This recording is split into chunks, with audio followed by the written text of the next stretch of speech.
I think we talk a lot about content being king, and it definitely it is. But as we see all these various needs from different consumers and varying SVOD services coming to market, I think what's really important is that we understand context, and that what you may need may be very different depending on where you are, who you are, what you've done in the past, and not just on that own service. So we talk about, for example, Netflix and their recommendation service.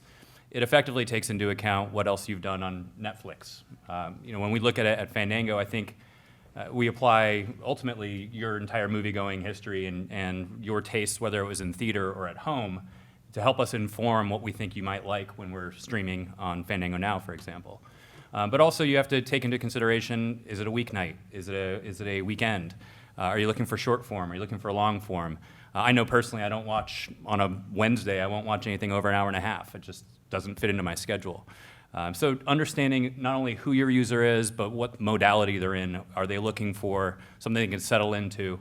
Is it something that contextually also has to fit in with what else they've watched in the past? For example, again, we will sell Avengers tickets at a very large volume in these past several weeks.